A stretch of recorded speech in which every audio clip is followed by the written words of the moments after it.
Welcome back to the channel.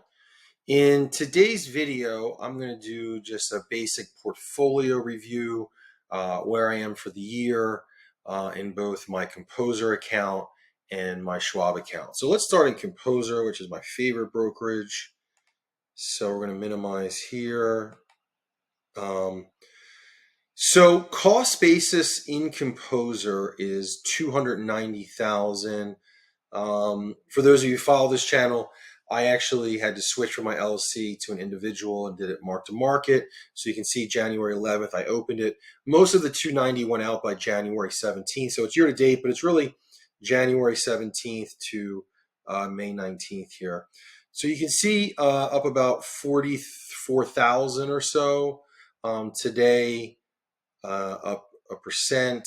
For the year, it's showing at 15.14, which is a little bit alpha over the S&P. I think the S&P is around 11 or so, 11, 12, so a few percentages of alpha there. I was under for much of the year, and then I was actually on a cruise for a week, and in that week I really made some tremendous gains being on vacation. And that just kind of brings me to another point of the difference between active earned income and investment income. So if you're not at work or not doing whatever task you're getting paid for, you're not going to earn money. But if you're an investor, you could be sleeping and earning money. There's that cliche. I think it's attributed to Warren Buffett. I'm not sure if he said it or just someone else. But if you don't learn to make money in your sleep, you'll work the rest of your life. And so again, being in the Caribbean and being up $15,000 or $20,000 for the week is a powerful thing. So we're at 333, almost 334. So yeah, 43,000 here. You can see here, this won't mean much to those who aren't familiar with Composer. These are the names of some of the algorithms that I'm running. You can see a particular version of Fusion of Manhattan Project in Beta Baller is number one.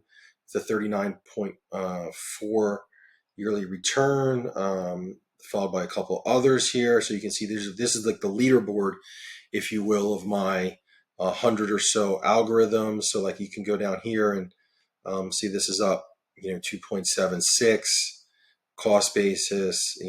I'm up over 2,100 in this particular algorithm, and then you can click here and it's holding Alcoa, Benchmark, and Generac. Jim Simmons passed away recently, and so there were a lot of the financial media, Bloomberg and CNBC were honoring him as they should. The founder, godfather, if you will, of quantitative investing. And there was an interview with Sarah Eisen on CNBC that was I found really fascinating. She, when she brings on a guest or any CNBC anchor, they're going to try to get the person to say, well, what do you think of bonds? What do you think of stocks? What do you think of the overall market? What do you think of the macro factors? Or what do you think Jerome Powell's going to do or with interest rates? So they're trying to get them to really express their opinion on the market. And I think she was trying to do that maybe with gold, with Jim Simons. And he said something to the effect of, and I'm paraphrasing, I have no opinions on the market. We simply slavishly follow our computer models. And I thought that's really apropos here with Composer and how I've set it up. These are things that hands off, I'm allowing them to run ideally for long term, 5, 10, 15, 20 years. But you can see here, a lot of these are doing quite well.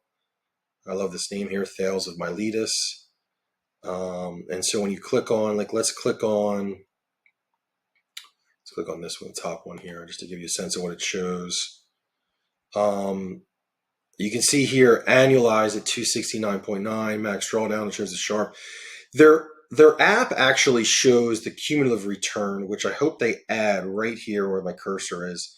So I can go on the app, for example, and I don't know if it's a day behind, but the app is showing this one as a cumulative 42.7. Oh, it is live, so it's 42.7, just changed to 42.9. So you can see here that 269 is, and that what the annualized is showing, like from, let's say January 17th when I deployed the money, right? OSS. I don't know if it says when I deployed it. But anyways, from that time until presently, if that's annualized, this would be the result. So if you take maybe that 42 and then figure out the rest of the year. So there it is. And Sharpe ratio over 2 is quite nice. Just take another. So this is one of the beta ballers, very popular here. Live, annualized, 33.5. So this is the 3.042A. So if I pull that up again, I'm pulling up their app, which is a wonderful app that they just released. That's showing cumulative 23.4.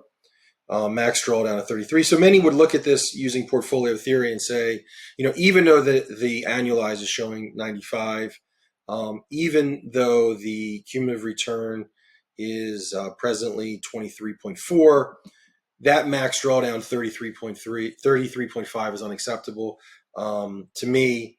And I always use the quotation from Buffett that he talks about with Munger, together, where they said, I'd rather have a lumpy 15% return than a smooth 12. So, this is a 23% return. If another strategy gave me a 12% return and only a max drawdown of 5%, let's say, some people would rather take that. I'll take the higher return for larger max drawdown.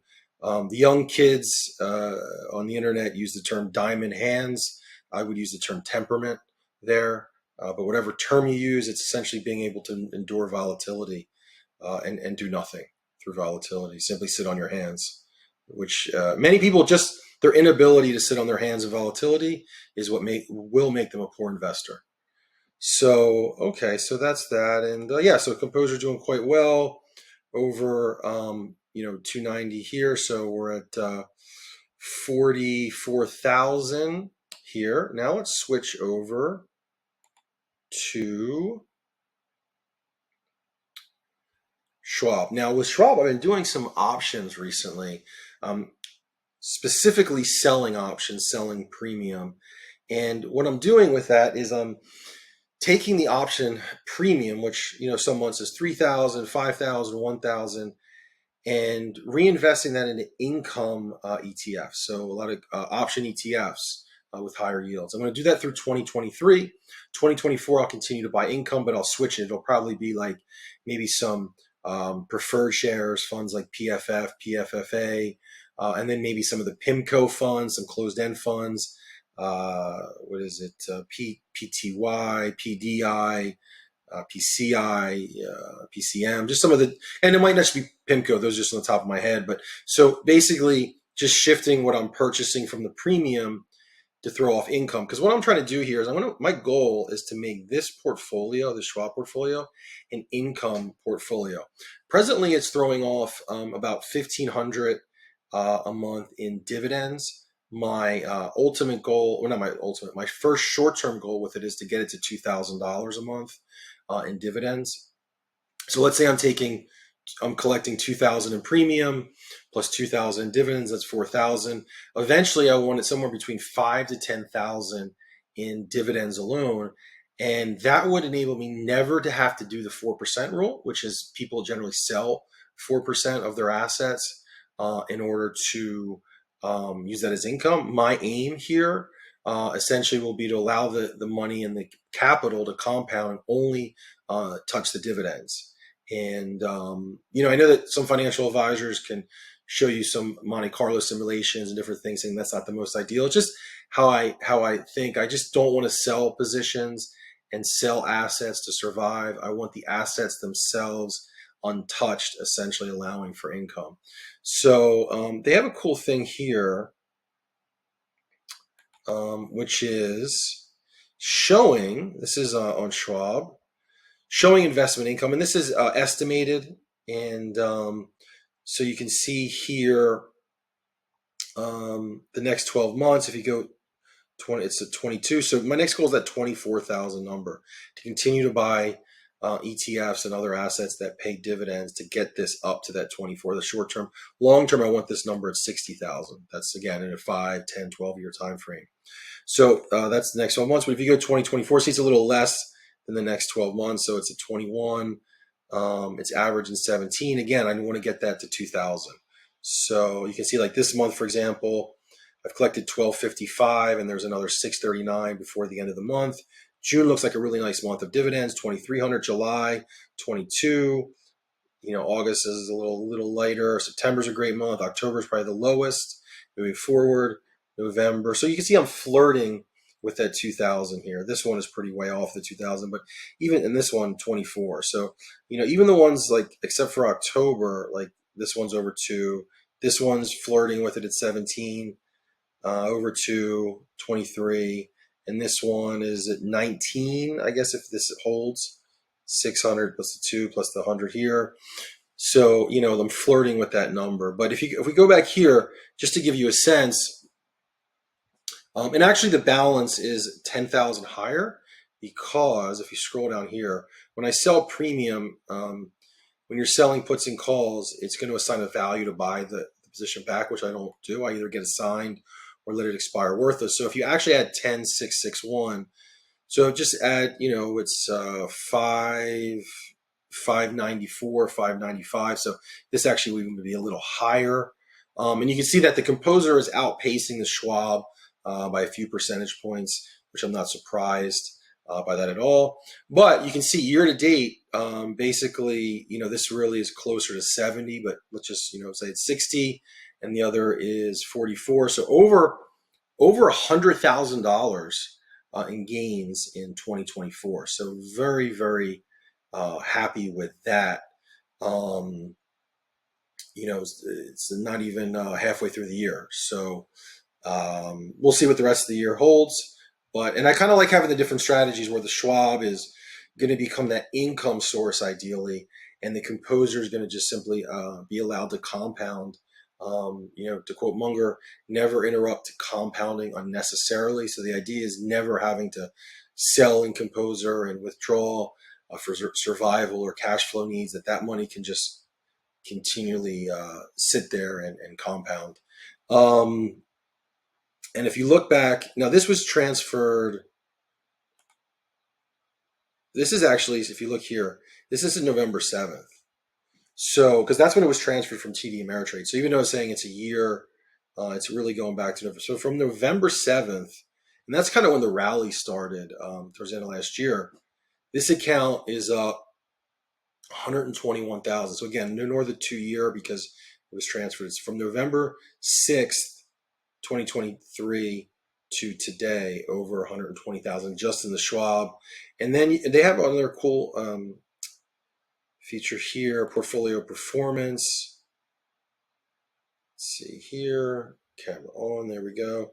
So if we go year to date and it compares it, so above the Dow and the NASDAQ, slightly under SPY, but again, it's showing that negative 10,000, so it'll probably be a little over. But if you go to the max, if we go back max, and again, that's going to be from November 7th, like I said, when it was transferred from TD Ameritrade to today, you can see amazing return here, outpacing the S&P, outpacing the Dow, and outpacing the NASDAQ. So doing quite well in this Schwab account, especially with the ability to print money through options.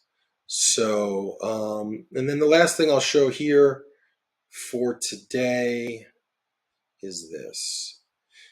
For those of you who follow this channel, you know that really everything I do relates to compound interest. And so I always like to do these little things here, these little exercises to show the power of it and to remind myself that the importance of it. So between the two accounts, let's say we're at 928. If you're at 334 plus 595, yeah, that's 929. So let's say 928, whatever. No contributions, right? So that means I never ever invest a single penny again.